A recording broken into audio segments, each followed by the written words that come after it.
Phishing, ada V-nya. Kalau tadi P, ini phishing voice lewat telepon. Tiba-tiba ada telepon, yang atas-namakan misalnya perbankan atau apa gitu ya. Bapak, saya dari ini, Bapak mendapatkan hadiah sebesar ini untuk mendapatkan hadiahnya. Ayo Pak, dicek ke ATM terdekat. Akhirnya dilakukan sosial media. Tolong Pak, masukkan kode bla bla bla bla bla. Akhirnya rekening dia kosong. Itu sempat kejadian. Ada lagi jenis yang lain, walling dari well atau dari paus.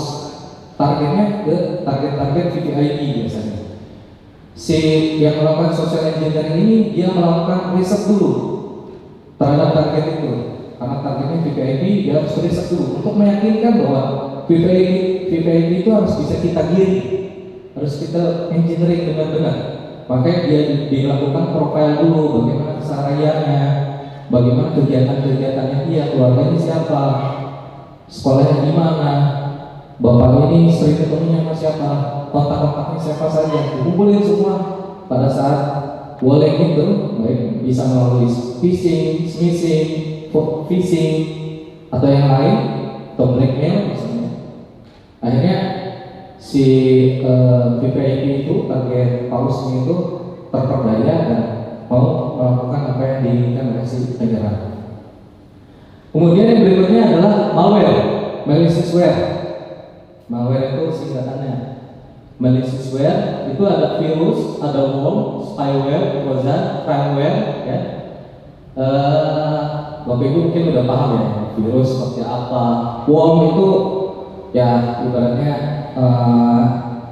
aplikasi yang dia fungsinya untuk mereplikasi dirinya, tapi tanpa disadari oleh si user. Akhirnya sedikit-sedikit merusak dari sistem informasi atau operation system yang dimiliki oleh user itu sendiri. Kemudian ada spyware, gunanya malware itu untuk memata-matai. Kemudian trojan itu lebih arahnya kalau mungkin Bapak Ibu pernah nonton ini ya, film peperangan antara Spartan dengan apa itu ya, saya lupa. Itu kan ada kuda Troya ya. Jadi karena dia ternyata hadiah itu fungsinya adalah untuk menyerang, seperti itu. Jadi dikirimkan suatu software yang ternyata software itu bisa contoh ya, dikasih software bacakan, ini Pak saya punya nih, Bapak perlu kan ini pakai ini. Akhirnya pas diinstal si itu orang trojan, bisa trojan untuk memata-matai juga. Ini bisa menjadi salah satu spyware atau sebagai vendor gitu, untuk bisa mengambil data dan lain sebagainya. Crimeware, contohnya ada ransomware. Bapak Ibu mungkin udah paham ya. Tiba-tiba data kita yang ada di komputer kita terenkripsi, kemudian ada notifikasi, kalau Bapak mau data Bapak kembali, tolong kirimkan nominal sejumlah sekian ke akun kripto, misalnya ke Bitcoin atau lain sebagainya ya. Nah, itu contohnya. Nah, kemudian cybercrime itu distribution denial service, itu lebih ke apa? Bagaimana kita bisa menghentikan layanan dari sistem yang ditargetkan, gitu. Memberikan flooding data, misalnya yang misalnya bandwidth-nya hanya bisa 1000 paket misalnya, itu sanksi user itu sampai dibuat dalam waktu yang berdekatan itu sampai 2000 atau 1 juta paket. Akhirnya kalau kita ibaratkan botol gitu ya, botol bottleneck.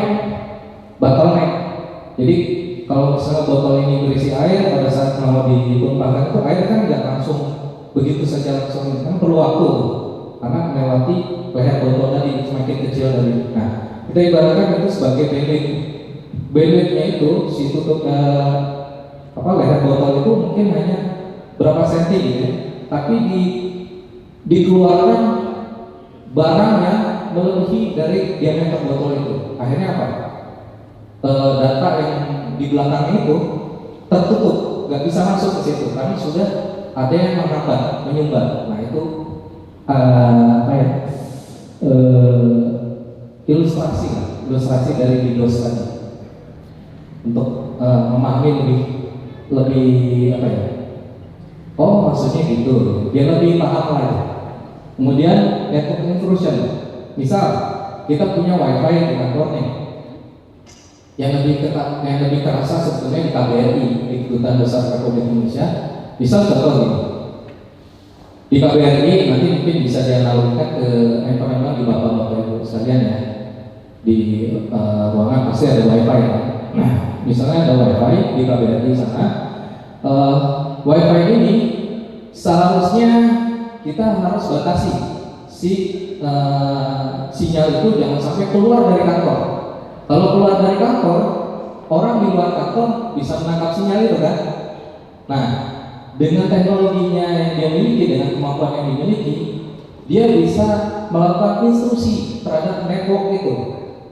Kalau kita nggak amankan, kalau kita nggak betul-betul kita pastikan bahwa sinyal itu jangan sampai keluar dari batasnya seharusnya. Itu contoh ya, intrusion. Misalnya nih, saya mau menargetkan gedung ini misalnya. Oh, di ujung sana ada wifi. Kalau saya ngambilnya di sana, itu saya nggak dapat nih, sinyalnya nggak nyampe misal. Maka saya mendekatnya ke sana, lebih dekat gitu.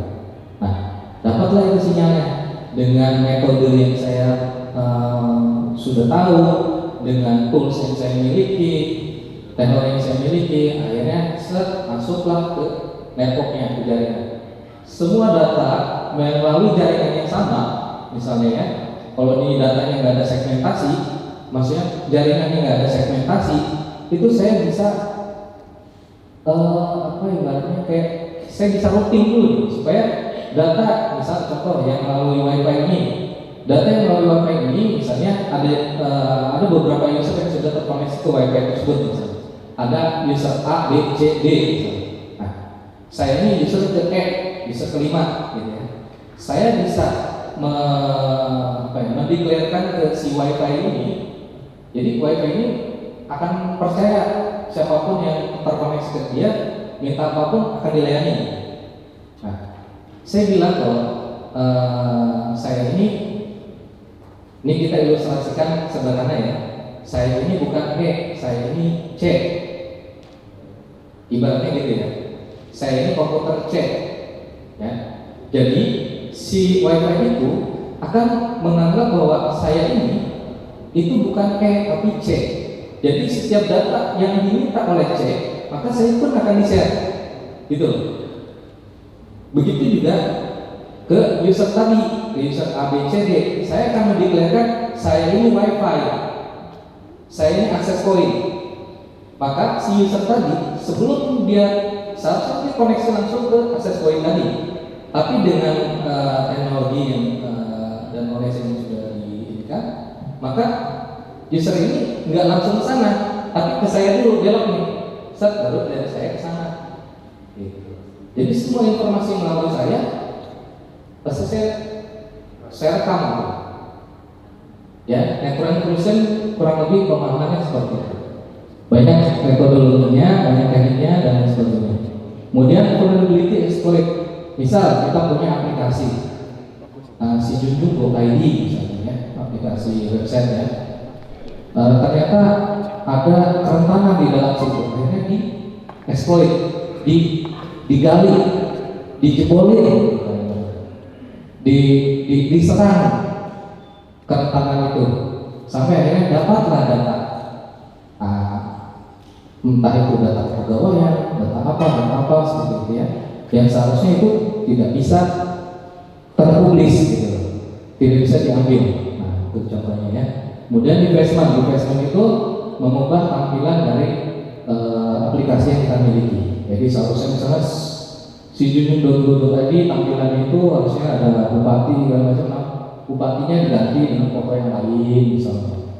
Kemudian informasi yang harusnya betul diubah-ubah dan sebagainya. Itu membuat investment ya. Lanjut.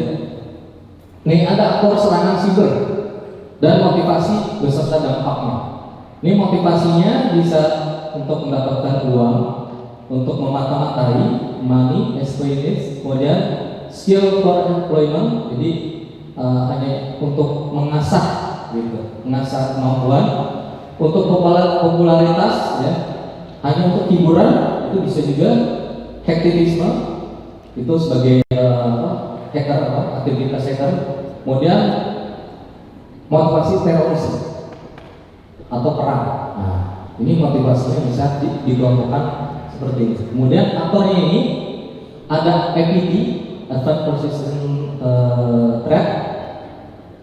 Itu biasanya sudah berupa tim hacker yang sudah profesional gitu ibaratnya, dan itu pun disponsori oleh negara. Jadi unlimited anggarannya lah, tapi digunakan untuk menyerang. Kemudian ada insider itu dari orang dalam gitu ya. Kemudian teroris, kemudian ada aktor kriminal, kemudian ada hacker group tadi.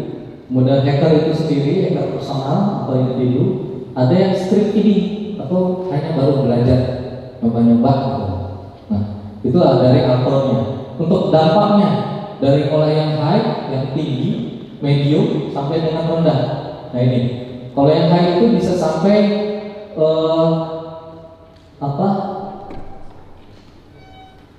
mengancam dari misi, reputasi dari organisasi, kemudian kehilangan tangible aset,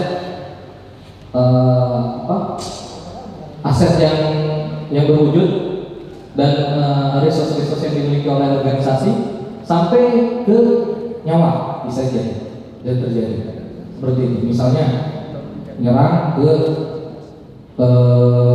lab atau ke pusat pengolahan uranium misalnya. Contoh kan udah ada ya, Stuxnet seperti itu ya.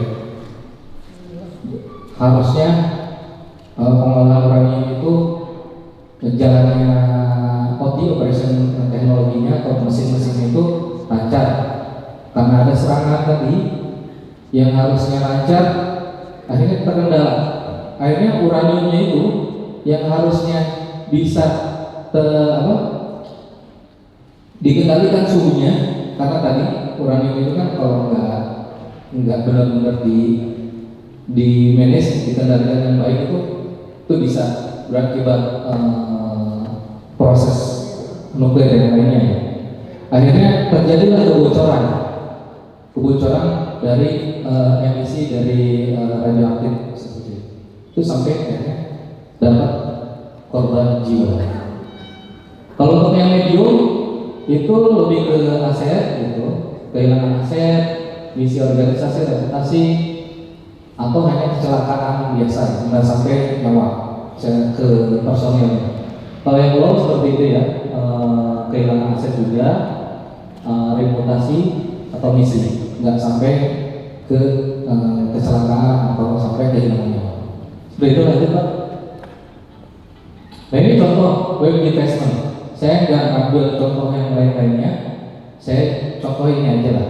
Tadi kan sudah dikasih dijelaskan sedikit pemahaman dari mulai social engineering, kemudian malware sampai dengan dari kriminalnya ya. Nah ini contohnya kriminal, web investment. Rubah. Ini Bapak Ibu bisa lihat ya. Per hari ini Bapak Ibu coba cek sijunjung.bawaslu.go.id kemudian /sad.html kalau bisa sambil ini di handphone. Nah, ada gambar ini nggak sekarang? Coba. Bukan saya yang hack ya Pak, saya cuma ngasih tahu aja. Bukan saya yang hack, ya. Ada etika di situ. Benar nggak? Masih ya? Ada yang udah cek? Benar nggak? Masih ya? Sampai dengan sekarang masih seperti ini tampilannya. sijunjung.bawaslu.go.id/sad.html masih seperti itu kan?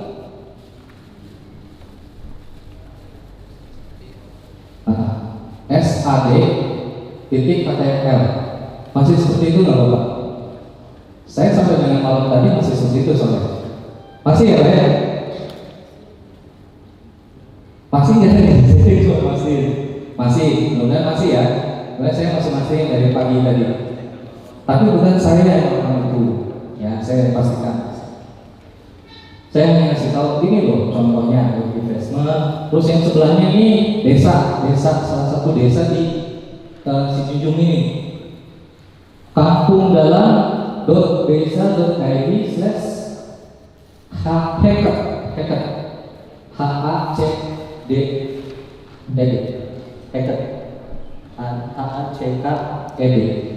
Nah, coba dicek. Ada gambar SpongeBob-nya sampai sekarang nggak? Kalau ada, ya berarti banyak sekarang belum tahu, belum aware, belum sadar kalau ternyata sudah ada divestment di situ. Kalau tampilan utamanya di divest pasti langsung sadar kan. Tapi ini masih baik hati itu si penyerangnya. Jangan tampilan utamanya yang di hack, yang di divest, ditambahin aja HTML yang lain. Ini masih baik. Jadi masyarakat yang mengakses ini pun pada saat masuknya bukan ditambahin SAD.html, dia masih belum tahu kalau ternyata itu udah di divest ya. Oke, tadi Pak. Nah ini tips aman di ruang siber. Mungkin tadi sebagai tambahan aja atau mungkin mengulang ya. Saya tadi itu nyimak tadi dari narasumber sebelumnya. Lanjut Pak. Mulai dari diri kita dan mulai dari yang kecil. Contoh, amankan password, PIN, OTP. Tadi ada two factor authentication tadi kan. Selain ada password, ada PIN juga. Mungkin kalau misalnya kaitan dengan aplikasi perbankan ya. Password harus panjang dan unik. Kalau dulu kita hanya 6 karakter atau 6 digit dan kombinasi huruf besar, huruf kecil, simbol yang lain-lain segala macam. Kalau sekarang minimal sudah 8 karakter, bahkan bisa lebih, gitu. Dan betul ini harus betul-betul harus diterapkan. Gitu. Jangan sampai saya yakin ini aman kok, yang tahu cuma saya aja, misalnya Nurman YS atau Nurman jenis banget ya. Nurman 01 yang tahu cuma saya aja. Emang yang lain tahu pikiran saya. Ya. Tapi di sana itu ada tool sampai brute force kalau misalnya tidak dilakukan kombinasi seperti itu lebih cepat untuk mendapatkannya. Tapi dengan kombinasi yang tadi saya sebutkan, huruf, angka, kemudian huruf besar, huruf kecil, kombinasi dengan simbol-simbol yang lain, misalnya simbol tanda seru, tanya, segala macam gitu ya, itu akan memperpanjang dapatnya password itu. Dengan teknik komputasi yang ada sekarang, kemampuan prosesor yang ada sekarang, itu kalau dengan kita mengikuti aturan yang tadi, itu perlu sampai beberapa ratus tahun baru bisa. Kalau dengan teknik brute force ya, baru bisa dapat. Tapi kalau misalnya tanpa menggunakan manajemen password yang tadi, misalnya huruf kecil semua tambahin angka gitu, itu lebih cepat. Dengan prosesor komputer yang sekarang yang paling advance lah, mungkin udah i7 atau mungkin udah i10 mungkin di luar sana gitu. Nah gitu Pak. Jangan pernah bagi ke siapapun, password itu cuma kita yang tahu. Tapi kan kita punya akun banyak ya. Pas Facebook mungkin ibu-ibu ada berapa Facebook mungkin. Facebook untuk keluarga ada, Facebook untuk teman-teman arisan ada, Facebook bapak-bapak juga ada. Mungkin kan Facebook untuk teman-teman yang hobi burung, hobi mancing, nah itu beda-beda tuh. Tapi ada Facebook untuk kantor dan lain sebagainya. Instagram juga begitu. Akhirnya apa? Saya kalau ngikutin manajemen password yang seperti itu jelimetnya, saya nggak akan hafal gitu satu-satu. Akhirnya apa? Dibuat passwordnya sama semua. Satu kena, semua kena kan akhirnya. Nah, pakai yang namanya password manager. Jadi di BSSN coba dicek kalau pakai Android namanya Satria, aplikasi Satria yang dikeluarkan oleh BSSN. Ya sebenarnya password manager banyak coba Bapak cek di Google juga banyak password manager, sebutin aja ya password manager. Nanti banyak tuh aplikasi macam-macam gitu. Tapi apakah Bapak yakin kalau password manager yang dikembangkan oleh orang luar itu sudah aman atau ternyata dia nanam backdoor di situ, nanam pintu di belakang di sini ibaratnya yang nggak ketahuan. Dia punya kunci di belakang sana, dia bisa masuk ke sini. Jadi saya tahu